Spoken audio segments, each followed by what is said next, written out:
Okay, सो हम आ गए हैं चैप्टर 3 पे, केमिस्ट्री। ओके, चैप्टर 3 देखो, नाम classification of elements and periodicity in properties. Okay, तो क्या बोल रहे हैं, सबसे पहले चैप्टर का नाम समझे तो क्लासिफिकेशन ऑफ एलिमेंट्स। हमने चैप्टर 2 में देखा कि भाई एक एटॉम है, उसके आसपास उसका कंस्ट्रक्शन क्या है, इलेक्ट्रॉन कहाँ रहता है, उसके लिए मतलब कितने साइंटिस्ट ने एक्सपेरिमेंट किए, अपने थियरम दिए, लॉ दिए, एंड फाइनली एक मॉडल हमारे पास आया। ओके, और फिर हमने बोला कि इलेक्ट्रॉनिक कन्फिग्रेशन भी कैसी होगी, डिफरेंट इलेक्ट्रॉन्स के लिए इलेक्ट्रॉनिक कन्फिग्रेशन कैसे लिखते हैं, वो भी हमने लास्ट में समझा, राइट। ओके, अब इतने सारे इलेक्ट्रॉन्स, मतलब इतने सारे एटॉम्स है, इतने सारे एलिमेंट्स है, तो उनको अरेंज तो करना पड़ेगा। हमने तो बोल दिया कि भाई 118 एलिमेंट्स है, 114 एलिमेंट्स है, या 92 एलिमेंट्स है अलग अलग टाइम पीरियड पर, लेकिन उसको पर्टिकुलरली अरेंज तो करना पड़ेगा ना। ऐसे थोड़ी कि मतलब कैसे स्टार्टिंग से, अभी इसमें भी हम हिस्ट्री देखेंगे। जैसे इसके पहले वाले चैप्टर में हमने क्या देखा कि एटॉम है हमारा, उसके अंदर इलेक्ट्रॉन कहाँ है, और प्रोटॉन है, इलेक्ट्रॉन है, न्यूट्रॉन है, कहाँ है, क्या कर रहे हैं, घूम रहे हैं या स्टेबल है, चार्ज क्या है, वो सब हमने देखा। लेकिन वो सब तो हमें लास्ट में जो पता है वो पूरी हिस्ट्री क्या थी, मतलब स्टार्ट कहाँ से हुआ, वहाँ से हमने जे थॉमसन मॉडल से स्टार्ट किया। J Thomson, Rutherford and all, वहाँ से स्टार्ट किया कि ऐसा लग रहा है, ऐसा लग रहा है, फिर उसमें चेंज आया। तो मतलब 17-18 सेंचुरी से स्टार्ट करके 19th-20th सेंचुरी तक सब कुछ सही पता चल गया कि अच्छा ऐसा है। वैसे ही क्लासिफिकेशन, तो पीरियोडिक क्लासिफिकेशन मतलब एक पूरा का पूरा हमारा पीरियोडिक टेबल है। ओके, ये टेबल तो रिजल्ट है, लेकिन बना कैसे, वो चैप्टर, ये चैप्टर में हमें देखना है कि स्टार्टिंग से उसकी हिस्ट्री भी क्या है, कहाँ से स्टार्ट हुआ, क्या अपडेशन हुआ एंड ऑल, और फिर फाइनली हम यहाँ पे आए। ओके, वो हमें ये चैप्टर में समझना है, और वो तो समझेंगे ही, और डिटेल्ड में भी मतलब फिर हम समझेंगे। देखो, पूरा पीरियोडिक टेबल हमें 11th और 12th मिलके पढ़ना है। ओके, मतलब 11th में 2 ब्लॉक्स पढ़ेंगे हम, 4 ब्लॉक होते हैं S P D F। जैसे हमारा S मतलब L is equals to 0, P मतलब L is equals to 1, D मतलब L is equals to 2 and 3, like that. Okay, so S P D F 4 block होते हैं। वो 4 ब्लॉक एक पीरियोडिक टेबल में होते हैं, तो हमें 2 ब्लॉक 11th में पढ़ने हैं, 2 ब्लॉक 12th में पढ़ने हैं। वैसे करके 11th और 12th करके हमारा पूरा पीरियोडिक टेबल हमें समझना है कि भाई अच्छा ये ब्लॉक में कितने रोज है, कितने मतलब रो को हम क्या बोलते थे, पीरियड्स है, और कितने कॉलम्स है, और कॉलम्स को हम क्या बोलते थे, ग्रुप। ओके, एक्चुअली एक चैप्टर था, ओके, वो कट हो गया था 10th में, 5th चैप्टर था। ओके, तो वही क्लासिफिकेशन ऑफ एलिमेंट के लिए ही था, periodic classification of element 5th chapter था 10th में। लेकिन उसमें जो बहुत छोटा चैप्टर था, और उसमें जो भी था ना, वो वापस तुम यहाँ पढ़ ही रहे हो, तो इसलिए वहां से निकाल दिया। तो सर वो पढ़ने का कोई बेनिफिट्स मिलते हैं? बेनिफिट से मिलते कि तुम्हें यहाँ पर ऑलरेडी थोड़ा बहुत पता चल जाता, अभी नहीं पता है वहां पता चल। जैसे कि ट्रिग्नोमेट्री थोड़ा पढ़े, अब ट्रिग्नोमेट्री वापस 11th में पढ़ोगे तो और डिटेल्ड में समझ में आएगी।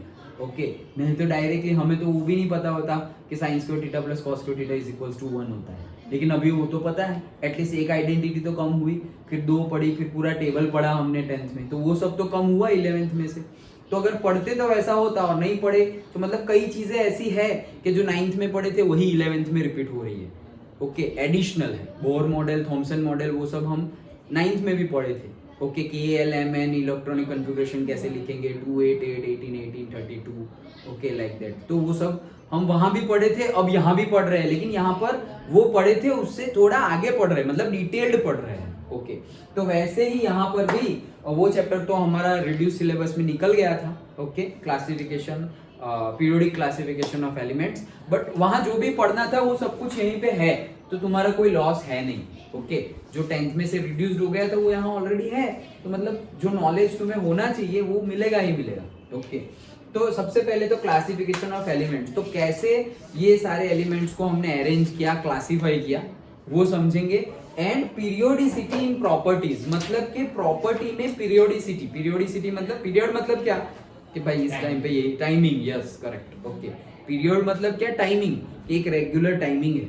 जैसे कि हमारा स्कूल में बोले पीरियड 1, तो भाई मंडे पीरियड 1 मैथ्स का होगा, लाइक दैट।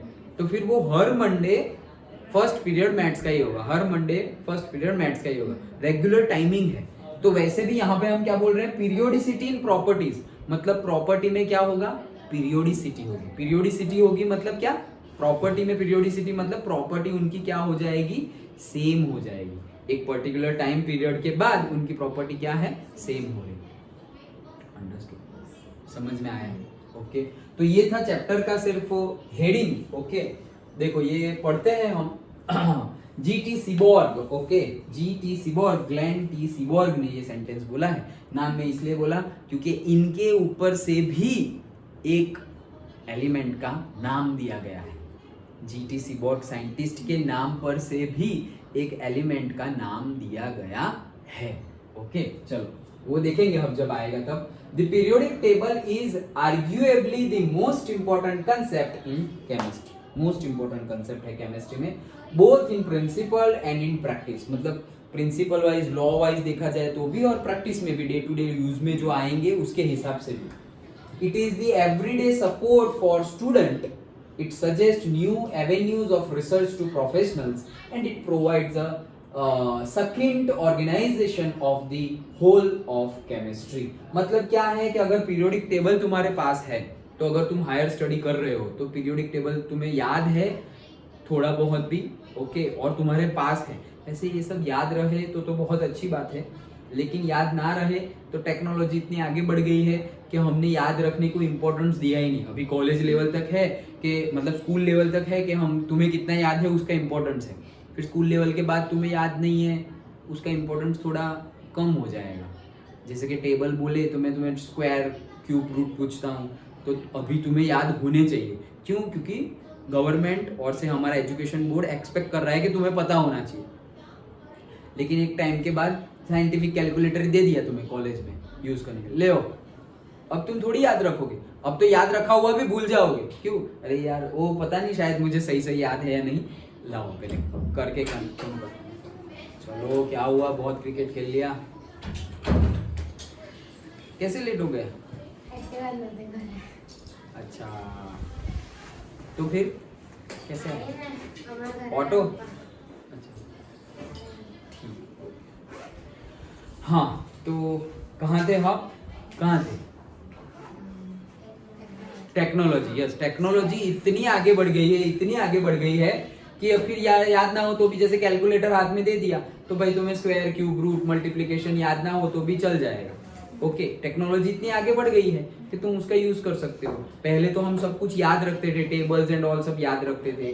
ओके, जैसे कि हैंड राइटिंग अच्छी होनी चाहिए, नहीं तो मार्क्स नहीं मिलेंगे। फिर आगे जाके तुम कंप्यूटर पे काम करोगे, लैपटॉप पे ही टाइप करोगे, बोले अरे इतनी मेहनत की हैंड राइटिंग इम्प्रूव करने में, और अब पूरे दिन तो मैं कंप्यूटर कीबोर्ड पे टाइप कर रहा है।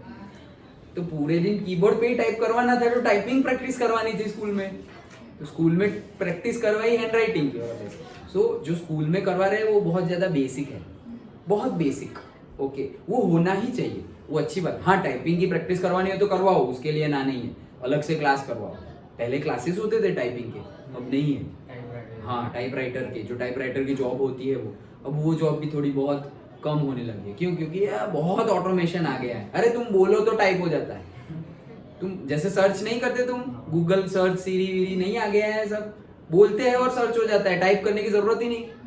ओके, तो टेक्नोलॉजी इतनी आगे बढ़ गई है कि हमें भी अपडेट होना पड़ेगा, नहीं तो गए काम से, जॉब ही नहीं मिलेगी। Like that. ओके, तो कहने का मीनिंग है कि पीरियोडिक टेबल भी तुम्हारे पास हो तो रिसर्च स्टूडेंट और कॉलेज स्टूडेंट, जो भी तुम प्रोजेक्ट कर रहे हो, तुम अपने एनालिसिस में और अपनी जॉब में भी, तुम जॉब कर रहे हो और तुम्हें कुछ अच्छा ये करेंगे तो तुम तुरंत पीरियोडिक टेबल में देखकर, इसीलिए तो ये हमारा जितना बोर्ड है ना, उतना बड़ा पीरियोडिक टेबल लगा हुआ होता है इंडस्ट्री में, स्कूल्स में, और जहाँ रिसर्च हो रही है, रिसर्च लेबोरेटरी में, इतना बड़ा। यहाँ से ये शायद मैंने तुम्हें बताया होगा या अभी याद नहीं है मुझे कि बताया होगा या नहीं, बट एक मूवी थी, हॉलीवुड की मूवी है, नहीं देखी होगी तुमने, जिसका नाम है इवोल्यूशन।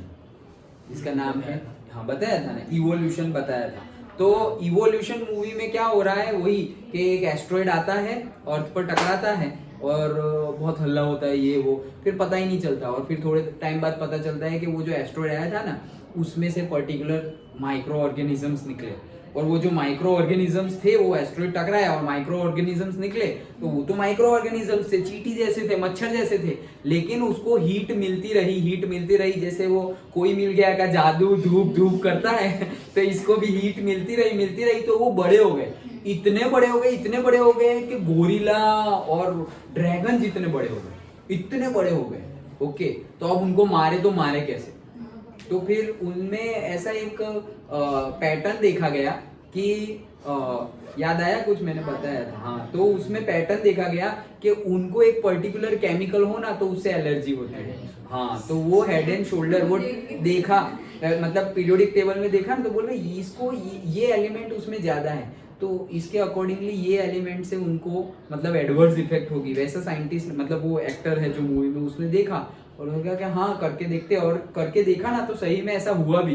तो फिर पूरे रीजन में जितने भी हेड एंड शोल्डर की बॉटल और वो थी, वो सबको ऐसे वो जो हमारा फायर ब्रिगेड का वैन आता है उसमें भर दिया, और फिर उसी से पूरा उनके ऊपर छिड़काव कर दिया, स्प्रे कर दिया, तो पूरे वो लोग फिर मर गए। नहीं तो सोचो कि ऐसे अगर डेमोन आ गए कि भाई उनको गोली मारो तो उनकी साइज बढ़ जाती है, तो मारेंगे कैसे फिर उनको तुम मिसाइल मारो तो वो और बढ़ जाएंगे क्योंकि उनको और हीट मिलेगी, लाइक दैट। ओके, तो ऐसे हम सोच ना सके वैसे डेमोन होते हैं। ऐसे ये डेमोन वेमोन भी हमारे पे से ही है, हमारे स्क्रिप्चर्स में ऐसे राक्षस है कि ये लोग सोच भी ना सके। ओके, सोच भी ना सके, ऐसे राक्षस हुए हैं हमारे इंडिया में। ओके, कालिका माता वाला राक्षस तो नाम सुना है? नहीं, भस्मासुर तो अलग, भस्म कर देता है, ऐसे सर पर हाथ रखे तो वो सामने वाला भस्म, ऐसे शिवजी ने आशीर्वाद दिया था। रक्त बीज, कालिका माता वाला रक्त बीज, शिवजी ने आशीर्वाद भस्मासुर को दिया था कि भाई ठीक है तुम्हारी मर्जी, तुम जिस पे भी हाथ रखोगे वो भस्म हो जाएगा। बोले थैंक यू भोलेनाथ। तो फिर अबे आपने बोल तो दिया लेकिन सही है या नहीं कैसे पता, तो भगवान के ऊपर ही हाथ रखने के लिए भागा, तो शिवजी को भागना पड़ा तो शिवजी भाग रहे हैं, अब बोले क्या करूं, तो फिर गए नारायण जी के पास, वो पूरी स्टोरी है। ओके, और फिर नारायण जी ने फिर मोहिनी अवतार लिया, और फिर ऐसे वो मोहिनी अवतार लिया तो वो मोहित हो गया राक्षस अभी मोहित हो गया, तो ऐसे बोल रहे हैं कि जैसे जैसे मैं डांस करूं वैसे वैसे, तो यहाँ पे मोहिनी मतलब विष्णु जी मोहिनी अवतार में डांस कर रहे हैं, वैसे वैसे वो भस्मासुर भी डांस कर रहा है, और इतना अट्रैक्टेड हो गया, इतना मोहित हो गया वो कि उसको पता ही नहीं चला, ऐसे डांस स्टेप में एक स्टेप आ गया कि ऐसे करके ऐसे रख दिया और वो खुद ही भस्म हो गया। तो विष्णु जी ने ऐसे हाथ रखा तो उसने भी ऐसे हाथ रखा और खुद ही, क्योंकि उसने बोला था उसका कि भस्म, तो ऐसे फिर टेक्निक लगा कि वो खुद भस्म हो। फिर ये रक्त बीज, तो कितना टेक्नोलॉजी देखो कि भाई मेरा जहां खून गिरे ना वहां मेरा दूसरा बन जाए। तो बायोलॉजी हमने पढ़ी है ना, ऐसे थे ना ये राक्षस, देखो ऐसे माइक्रो ऑर्गेनिजम्स हमने नहीं पढ़े, डिफरेंट रिप्रोडक्शन मेथड्स हमने पढ़ी कि कटा हुआ जहां गिरेगा वहां से प्रोड्यूस हो जाएगा। तो ये रक्त बीज, तो जैसे ही खून गिरा राक्षस आ गया। अरे मारे कैसे उसको, मारे तो खून तो निकलेगा ना भाई, तो इसीलिए कटोरा लेके ही मारा, खून गिरा ना कटोरे में ही, नीचे गिरने ही नहीं दिया, और फिर पी गए। लो भाई कहाँ है तू, मर गया, खत्म, जमीन पे गिरा ही नहीं, लाइक दैट। सॉल्यूशन भी देखो और क्वेश्चन भी देखो कितने हार्डकोर है अच्छा चलो, तो दैट इज द थिंग, तो हेल्पफुल रहता है। It is remarkable demonstration of the fact that the chemical elements are not a random cluster of entities but instead display trends। okay, मतलब क्या बोल रहे हैं कि हमें देखने से भी पता चलता है कि जो केमिकल एलिमेंट्स है वो ऐसे ही नहीं रैंडमली बस उठा के दे दी है अर्थ क्रस्ट में से, उसका भी ट्रेंड है, उसमें भी सिमिलैरिटीज है, वो बता रहे हैं। Okay, and lie together in a families, और उनकी भी फैमिलीज है, मैंने बोला ना ब्लॉक S-P-D-F, तो वो उनका ब्लॉक है, एक फैमिली है, like that. An awareness of the periodic table is essential to anyone who wishes to disentangle the world and see how it is built up from the fundamental building blocks of the chemistry, the chemical elements। तो बोले कि भाई world जैसे लोग देख रहे हैं वैसे नहीं, लेकिन अगर तुम केमिस्ट्री में मास्टर्स हो गए तो तुम फिर वर्ल्ड को कैसे देखोगे, ये सब कुछ एलिमेंट्स का बना हुआ है, अरे ये कार्बन है, ये ऑक्सीजन है, वैसे ही तुम देखोगे। तुम बायोलॉजी में मास्टर हो गए, तुम बोलो ये सेल है, तुम फिर fundamental unit of life cell, okay, तो बायोलॉजी में वो बोलोगे। फिर फिजिक्स तुम जिसे भी फंडामेंटल मानो, लेकिन काम तो मेरी मर्जी से ही होगा, लाइक दैट। सब कुछ एक दूसरे के साथ कनेक्टेड है, ओके, कि भाई फिजिक्स से मतलब तुमने केमिस्ट्री यूज करके फैन बना दिया, ओके, और हमारी बायोलॉजी को हेल्पफुल रहे इसलिए हमने फैन को इन्वेंट किया, लेकिन फैन घूमेगा नहीं फिजिक्स की हेल्प के बगैर, ओके, बना तो दिया लेकिन घूमेगा फिजिक्स से, और वो घूम भी गया, लेकिन हमारी बायोलॉजी ठीक नहीं है तो वो घूमे या ना घूमे हमें फर्क ही नहीं पड़ेगा, तो हमारी बायोलॉजी भी ठीक होनी चाहिए। तो सब कुछ एक साथ जुड़ा हुआ है, एंटेंगल्ड है, ओके, तो वही चीज बता रहे हैं। और ये पूरा सेंटेंस जिसने बोला उनका नाम है ग्लेन टी सीबॉर्ग और जीटी सीबॉर्ग। वैसे एक मार्क में नहीं पूछा जाता, लेकिन इनके ऊपर से एलिमेंट का नाम दिया गया है, ओके, वो चैप्टर में आएगा तब हम पढ़ेंगे। अच्छा, इंट्रोडक्शन देखते हैं। In this unit we will study the historical development of the periodic table as it stands today and the modern periodic law.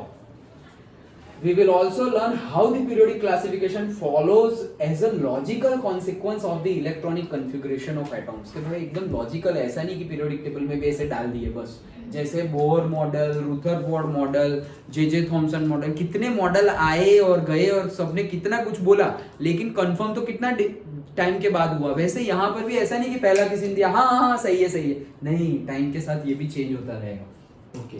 Finally मतलब जो अभी है ना हम मान रहे हैं वो भी फ्यूचर में चेंज हो सकता है, लेकिन अभी इतना बढ़िया बनाया है मॉडर्न पीरियोडिक टेबल कि फ्यूचर में तुम जो ढूंढोगे ना एलिमेंट, उनके लिए भी जगह खाली रखी है। सोचो, अभी एलिमेंट है नहीं, फ्यूचर में किसी ने एलिमेंट ढूंढ लिया कि भाई ये नया एलिमेंट, इसके जैसा कोई नहीं है, तो उसको पीरियोडिक टेबल में जहां रखना है ना वो जगह ऑलरेडी खाली रखी हुई है कि जो ढूंढा जाएगा ना उसको यहाँ रखना। सोचो, इतना एडवांस है, ओके। तो ऐसा नहीं है कि ये फाइनल है, इसमें भी अपडेशन आएगा, लेकिन अभी के लिए हम मानेंगे कि जो अभी के लेवल पे है वो हमारे लिए अभी के लिए फाइनल है, फ्यूचर के लिए नहीं। और फ्यूचर के लिए तो कुछ भी फाइनल नहीं है, ओके। चलो, सो कहाँ पहुंचे हम? Yes, so finally we shall examine some of the periodic trends in the physical and chemical properties of the element। और चैप्टर खत्म। ये सब हम पढ़ेंगे, इलेक्ट्रॉनिक कन्फिग्रेशन पढ़ेंगे, कैसे उनको एक जगह पे अलग अलग फैमिली में रखा वो समझेंगे। सबके इलेक्ट्रॉनिक कॉन्फ़िगरेशन लास्ट चैप्टर में भी हमने देखे कि लिखते कैसे हैं, उसके अकॉर्डिंगली उनके ट्रेंड्स कैसे हैं, उनकी प्रॉपर्टीज की मैचिंग कैसी है कि भाई हाँ ये सबका एटॉमिक साइज सेम है, हाँ ये सबका बॉइलिंग पॉइंट सेम है। तो physical properties and chemical properties के, हाँ ये सारे लोग H+ देते हैं, ये सारे लोग OH- देते हैं, ये सारे लोग बर्न होते हैं, ओके। मतलब अलग अलग फिजिकल एंड केमिकल प्रॉपर्टीज हम समझेंगे with respect to periodic table, means with respect to all the elements in the periodic table. Understood, okay. तो ये हमारा इंट्रोडक्शन था। वीडियो छोटा कर देते हैं।